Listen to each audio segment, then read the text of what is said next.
Hey guys, good morning. Today's date is 4/7/2026, Saturday weekend. ஆக்சுவலாக இன்றைக்கி நமக்கு மார்க்கெட் வந்து கிடையாது. இந்த வீடியோ வந்து பார்த்திங்கன்னா ஒரு வீக்லி ரீகேப் தான். இந்த மண்டே டு ஃப்ரைடே நம்ம என்னெல்லாம் ட்ரேட் எடுத்திருந்தோம், எப்படி போச்சு, ஸோ நம்ம எவ்வளோ ப்ராஃபிட் பண்ணோம் அப்படின்றத பற்றி தான் இந்த வீடியோவில் நான் ஷேர் பண்ண போகிறேன். ஓகே, லெட்ஸ் மண்டேலேருந்து நம்ம ஸ்டார்ட் பண்ணலாம். மண்டே வந்து ஜூன் 29. ஸோ ஜூன் 29 வந்து பார்த்தீங்கன்னா டே டைம் ஃப்ரேம்லேருந்து நான் போகிறேன். ஓகே, இதுதான் ஜூன் 29. ஸோ மார்க்கெட் வந்து பாருங்கள், நான் அன்னைக்கு போட்டிருந்த வீடியோலேயே சொல்லியிருப்பேன், மார்க்கெட் வந்து ஒரு இன்சைட் பாராக தான் ஃபார்ம் பண்ணிகிட்ருக்கு. மார்க்கெட் இந்த லோவையோ இந்த ஹையையோ எடுக்கலை, ஸோ இன்சைட் பாரில் தான் இருக்குது. ஸோ ஜூன் 29 மார்க்கெட் என்ன நடந்திருக்கு அப்படின்றத பார்த்துருவோம் நம்ம ஃபஸ்ட்டு. ஸோ இது வந்து டேயில் ஒரு மேஜரான பிளாக் தான். ஏன்னா மார்க்கெட்டிங் வந்து நல்ல ஒரு ஃபால் ஆகிருக்கு, வித் எஃபிஜியோடு இருக்குது. ஸோ இந்த இடத்துலேருந்து மார்க்கெட் கண்டிப்பாக ஒரு செல்லிங் ப்ரெஷர் இருக்கும் அப்படின்னு சொல்லியிருந்தேன் இந்த வீடியோவில். ஸோ 1 ஹவரில் அங்கே மார்க்கெட் என்ன நடந்திருக்குன்னு பாருங்கள். 26ஆம் தேதி வெள்ளிக்கிழமை அந்த டேயில் மார்க் பண்ணி வச்சுருந்த சப்ளைலேருந்து மிட்டிகேட் பண்ணிவிட்டு 1 ஹவரில் லோயர் ஹை லோயர் லோ ஃபார்மேட்டில் மார்க்கெட் கீழே இறங்கிட்டு இருந்துச்சு. ஸோ எனக்கு வந்து 29ஆம் தேதி காலையில் வந்து பார்த்திங்கன்னா மார்க்கெட் இந்த இடத்துல கன்சால்டேட் ஆகும்போதே மார்க்கெட் செல் ஆகிறதுக்கு வாய்ப்பு அதிகம் அப்படின்னு சொல்லி நான் பிளான் பண்ணியிருந்தேன். ஸோ அதுக்கு ஏற்ற மாதிரியே வந்து பார்த்திங்கன்னா கரெக்டாக வந்து 15 மினிட்ஸில் வந்து பார்த்திங்கன்னா மார்க்கெட் ஒரு நல்ல ஸ்ட்ரக்சர் ஷிஃப்ட் வந்து அன்றைக்கி கொடுத்துருந்துச்சு. லண்டன் செஷனில் எக்ஸாக்டாக சொல்லணுன்னா இங்கே பாருங்கள் தெரியும், மார்க்கெட் வந்து இந்த இடத்துக்கிட்ட, அதாவது நமக்கு ஏஷியாவில் மார்க்கெட் இந்த ஹையை எடுத்துட்டு இந்த லோ வந்து பார்த்திங்கன்னா எம்எஸ்எஸ் கொடுத்த உடனே எனக்கு செல் கன்ஃபார்ம் ஆகிடுச்சு. அப்போ நான் செல் எங்கே பார்க்கலாம் அப்படின்னு பார்த்தீங்கன்னா இந்த 15 மினிட்ஸோடைய சப்ளைலேருந்து தான் நான் செல் பார்க்கணும். ஸோ சப்ளைலேருந்து செல்லு பார்க்கும்போது எனக்கு நல்ல ஒரு கன்ஃபர்மேஷன் வேணும் இல்லையா? அப்போது அந்த கன்ஃபர்மேஷன் தான் இந்த எஸ்எம்டி. பட் என்னென்னா நான் வந்து எனக்கு வந்து எஸ்எம்டி வச்சுட்டு மார்க்கெட் வந்து பார்த்திங்கன்னா 5 மினிட்ஸில் நான் ட்ரேட் எடுப்பேன். பட் இந்த மாதிரி கன்ஃபியூஷனாக இருக்கிற இடத்துல வந்து பார்த்திங்கன்னா கொஞ்சம் 15 மினிட்ஸில் நான் வந்து கன்ஃபர்மேஷன் எக்ஸ்பெக்ட் பண்ணுவேன். வந்து உங்களுக்கு தெரியும், மார்க்கெட் அன்னைக்கு 12:45 ஃபார்ம் பண்ண அந்த புல்லிஷ் கேண்டலோட ஹையை வந்து ஸ்வீப் பண்ணிட்டு லோ வந்து பார்த்தீங்கன்னா பாடி க்ளோஸ் பண்ணியிருக்கு. ஸோ எனக்கு இதுதான் வந்து கன்ஃபர்மேஷன், இந்த இடத்துல வந்து மார்க்கெட் செல் ஆக போகுது அண்ட் வித் எஸ்எம்டியோட. ஸோ நான் என்ன பிளான் பண்ணேன் அப்படின்னு வந்து பார்த்தீங்கன்னா டேரெக்டாக இந்த பிளாக்ல வந்து என்ட்ரி போடலான்ட்டு. பட் மார்க்கெட் பாருங்கள் நியர்லி 57.45, இதோட லோ பாருங்கள் 58.90. ஸோ ஒரு 0.5 பிப்ஸ் கொஞ்சம் மேலே இருந்துன்னா என்ட்ரி டேப் ஆகிருக்கும். பட் என்ட்ரி டேப் ஆகாமல் அப்படியே ஃபாலோ ஆகிடுச்சு. எனக்கு அந்த ட்ரேட் வந்து பாருங்கள், எனக்கு நான் ஃபஸ்ட்டு யூஸ்வலாக வந்து பார்த்தீங்கன்னா 1:2 இல்லை 1:3 தான் புக் பண்ணுவேன்.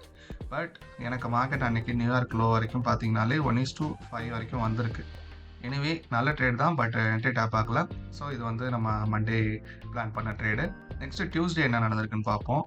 டியூஸ்டே வந்து பார்த்தீங்கன்னா நான் ஏற்கனவே சொல்லியிருப்பேன் உங்ககிட்ட, அந்த டே டைம் ஃப்ரேமில் மார்க்கெட் வந்து சைட்வேஸில் இருக்குது அப்படின்னு சொல்லிட்டு.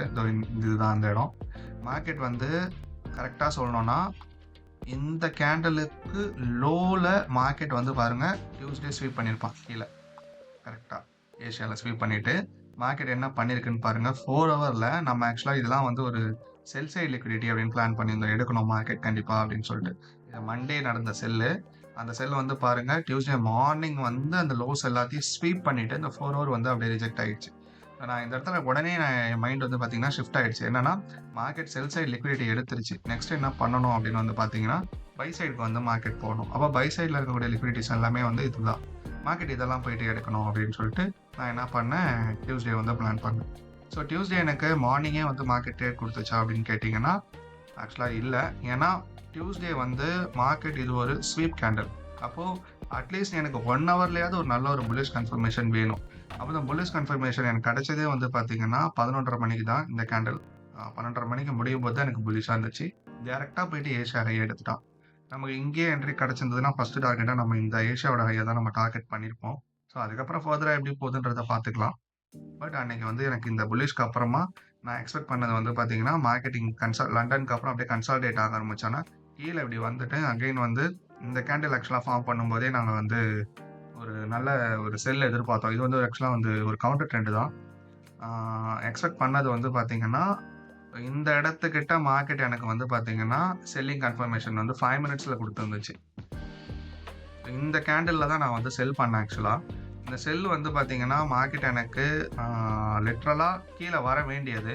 பட் ஆனால் என்ன பண்ணிடுச்சுன்னு பார்த்தீங்கன்னா மார்க்கெட் அப்படியே கன்சாலிடேட் ஆகிட்டு கரெக்டாக வந்து அந்த செல் வந்து பார்த்தீங்கன்னா நாங்கள் ஹோல்டு பண்ணிட்டு இருந்தோம். இந்த செல் வந்து ஃபுல்லாக வந்து கவுண்டர் ட்ரெண்ட் தான். இது வந்து நான் ப்ரோ ட்ரெண்ட்னு சொல்லவே மாட்டோம். நாங்கள் டார்கெட் பண்ணது என்னன்னா மார்க்கெட் அந்த 1 ஹவரில் ஏற்பட்ட பையை வந்து ஒரு குட்டியாக ஒரு கரெக்ஷன் வந்துட்டு மார்க்கெட் மேலே ஏறும் அப்படின்னு தெரியும். பட் மேலே ஏறுற வரைக்கும் நம்ம வந்து வெயிட் பண்ண வேண்டாம். ஒரு குட்டியாக ஒரு இந்த கரெக்ஷன் ட்ரேட் எடுக்கலாமே, ஒரு 1:2 இல்லை 1:3 புக் பண்ணலாம் அப்படின்னு சொல்லி தான் பிளான் பண்ணோம். அட்லீஸ்ட் இந்த ஒரு 1 ஹவருடைய ஒரு டிமாண்ட் வரைக்கும் அது மார்க்கெட் வரும் அப்படின்ட்டு. பட் என்ன பண்ணிடுச்சுன்னு வந்து பாருங்க, நியூயார்க் ஸ்டார்ட் ஆன உடனேவே மார்க்கெட் வந்து அப்படியே வந்து மேலே ஏறிடுச்சு. ஸோ மேலே ஏறி என்ன பண்ணிட்டான்னு பார்த்தீங்கன்னா நம்மளுடைய ஸ்டாப் லாஸ் வந்து அடிச்சிருச்சு. எத்தனை மணிக்கு? 7:30 கரெக்டாக வந்து எஸ்எல் அடிக்குது நமக்கு. ஸோ இது வந்து அன்னைக்கு ஒரு 1% வந்து நமக்கு மைனஸ் ஸ்டாப் லாஸ். அது மண்டே ட்ரேடு என்ட்ரி ட்ராப் ஆகல. டியூஸ்டே ட்ரேடு ஒரு 1 ஹவர் வந்து எஸ்எல். அதுக்கப்புறம் வந்து பார்த்தீங்கன்னா வெனஸ்டே மார்னிங் என்ன நடந்துச்சு? ஸோ மார்க்கெட் இங்கே என்ன நடந்துட்டு இருந்ததுன்னு பார்த்தீங்கன்னா 1 ஜூலை நான் அன்னைக்கு டியூஸ்டே வந்து எனக்கு இந்த மாதிரி ஸ்வீப்பாக முடிஞ்சிருக்கும் போதே நான் கன்ஃபார்ம் பண்ணிட்டேன் மார்க்கெட் ஆப்வியஸாக மேலே தான் ஏறப்போகுது அப்படின்னு சொல்லிட்டு. நான் 4 ஹவரில் சொல்லியிருந்தேன் இல்லையா, மார்க்கெட் வந்து செல் சைடில் லிக்விடிட்டி எடுத்துட்டு அகைன் வந்து பார்த்தீங்கன்னா பை சைடு வரும் அப்படின்னு சொல்லிட்டு. அன்னைக்கு டியூஸ்டே மேலே ஏறினது ஃபுல்லாக போய் எடுக்கல. அங்கேருந்து திரும்ப ரிஜெக்ட் ஆகி கீழே வந்துட்டு கீழே ஒரு 1 ஹவரில் வந்து பார்த்தீங்கன்னா ஒரு நல்ல டிமாண்ட் ஜோன். ஸோ இந்த இடம் 1 ஹவர் இந்த டிமாண்ட் ஜோன் ப்ளஸ் 15 மினிட்ஸில் எனக்கு இங்கே ஒரு நல்ல ஒரு பிளாக் இருந்துச்சு. அந்த பிளாக் கிட்ட வரும்போதே நான் என்ன பண்ணிட்டேன், மார்க்கெட்டிங் வந்து பை ஆக போகுதுன்னு சொல்லி பிளான் பண்ணிட்டேன். அந்த பை தான் இது. நல்ல ஒரு கன்ஃபர்மேஷனோட சூப்பரான ஒரு பை அது. அன்னைக்கு வந்து பார்த்தீங்கன்னா நான் ஃபஸ்ட்டு ஒரு 1:4 தான் டார்கெட் பண்ணேன். ஆக்சுவலாக என்னோட ட்ரான் லிக்விடிட்டி அன்னைக்கு பார்த்தீங்கன்னா டேக்கு வந்து பார்த்தீங்கன்னா அது ஒரு நல்ல சிஆர்டி. ஸோ டேயோடைய சிஆர்டி படி பார்த்தா அந்த ட்ரேட் வந்து எனக்கு கிட்டத்தட்ட ஒரு 1:12. பட் நான் அவ்வளோ தூரம் ஹோல்ட் பண்ணியிருப்பேனான்றது டவுட்டு தான். ஏன்னா மார்க்கெட் வந்து நியூயார்க்கில் தான் நல்லா பை ஆயிடுச்சு. எனக்கு அந்த ட்ரேட் கிடைச்சதே வந்து பார்த்தீங்கன்னா லண்டனுக்கு அப்புறம் தான் நான் பிளான் பண்ணி எடுத்தேன். அதான் லண்டனுடைய மிட் பாயிண்டில் தான் எடுத்தேன். பட் நியூயார்க்கில் தான் மார்க்கெட் வந்து பாருங்கள் சரியான அவ்வளோ தூரம் நான் ஹோல்ட் பண்ணியிருப்பேனான்னு தெரியல. எடுத்திருந்தா கண்டிப்பாக அது ஒரு 1:12 ட்ரேடு தான். அதில் எந்த ஒரு மாற்று கருத்தும் இல்லை. பட் நமக்கு கிடைச்சது 1:4 ஃபஸ்ட்டு ஒரு நல்ல ஒரு ஆர்ஆர். ஸோ எடுத்தாச்சு. அன்றைக்கி டே வந்து புக் பண்ணிட்டோம். இதுதான் வெனஸ்டே நடந்துச்சு. அதுக்கப்புறம் வந்து தேர்ஸ்டே வந்து பாருங்கள், தேர்ஸ்டேவும் வந்து மார்க்கெட்டில் வந்து ஒரு நல்ல ஒரு மூமெண்ட் இருந்தது. ஏன்னா அன்றைக்கி என்எஃப்பி வேறு.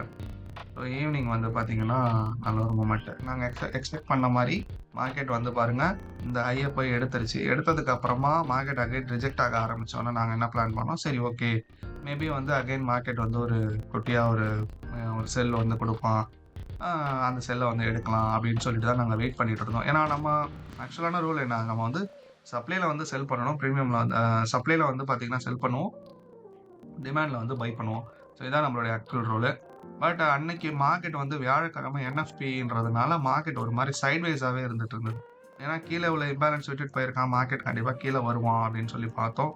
பட் அன்னைக்கு பாருங்கள் 15 மினிட்ஸில் அப்படியே மார்க்கெட் வந்து ஒரு ஹையர் ஹை ஃபார்மேட்லேயே வந்து போயிட்டு இருந்துச்சு. கரெக்டாக லண்டனுக்கு அப்புறமா நியூயார்க் ஸ்டார்ட் ஆகிறதுக்கு முன்னாடி ஒரு ஸ்வீப் நடக்குது 15 மினிட்ஸில். ஸோ இந்த ஸ்வீப் தான் எங்களுக்கான கன்ஃபர்மேஷன். மார்க்கெட் வந்து பார்த்திங்கன்னா அக்காமடேஷனுக்கு அப்புறம் மேனிபுலேஷன் முடிச்சிருச்சு. ஸோ டிஸ்ட்ரிபியூஷன் மேலே ஆகிறதுக்கு வாய்ப்பு இருக்குது. ஸோ டக்குன்னு என்ன பண்ணோம், 5 மினிட்ஸில் ஸ்விட்ச் பண்ணி நாங்கள் வந்து அந்த பை ட்ரேடை வந்து பிளான் பண்ணி எடுத்தோம். நல்ல ஆர்ஆர் ஆக்சுவலாக இது ஒரு 1:5 கிடச்சிது எங்களுக்கு அன்றைக்கி. நியூஸில் ஒரே கேண்டில் தான், ஒரு 5 மினிட்ஸ் கேண்டிலே டார்கெட் வந்து ஹிட் ஆகிடுச்சு. அந்த வீக் அப்போது நமக்கு நியர்லி ஒரு 9% நம்ம வந்து ப்ராஃபிட் பண்ணோம், $900. ஸோ சீரியஸ்லி கைஸ் இந்த வீக் வந்து ஒரு நல்ல வீக் தான். ஃபஸ்ட்டு மண்டே நமக்கு ட்ரேடு வந்து என்ட்ரி டேப் ஆகலை. டியூஸ்டே வந்து பார்த்திங்கன்னா ஒரு எஸ்எல். வெட்னஸ்டே அண்ட் தேர்ஸ்டே நல்ல ட்ரேட் ஆக்சுவலாக. ஃப்ரைடே நேற்று பேங்க் ஹாலிடே. ஸோ அதனால் நாங்கள் எந்த ட்ரேடும் பிளான் பண்ணலை, அப்படியே விட்டுட்டோம். மார்க்கெட் ஃபுல்லாக சைட்வேஸில் இருந்ததுனால நல்ல ட்ரேடு தான் கிடைச்சா எடுக்கலான்னு பிளான் பண்ணோம் மார்னிங். பட் எதுவும் கிடைக்கல. ஸோ இந்த வீக்கெண்ட் வந்து பார்த்திங்கன்னா நமக்கு ஒரு நல்ல ஒரு பாசிட்டிவாக ஒரு 9% ப்ராஃபிட்டோட நம்ம வந்து வீக் முடிச்சிருக்கோம். பார்ப்போம் நெக்ஸ்ட் வீக் எப்படி இருக்குன்னு சொல்லிட்டு. இந்த வீக் நல்லா புல்லிஷாக தான் முடிஞ்சிருக்கு. ஸோ அப்கமிங் வீக் புல்லிஷாக இருக்க வாய்ப்பு இருக்குது. பார்ப்போம். இது ஒரு வீக்லிக்கு ஒரு கரெக்ஷனாக இருந்துச்சுன்னா கம்ப்ளீட்டாக நம்ம வந்து பை சைட் தான் டார்கெட் பண்ணுவோம். So see you on Monday guys. பார்க்கலாம். Thank you so much.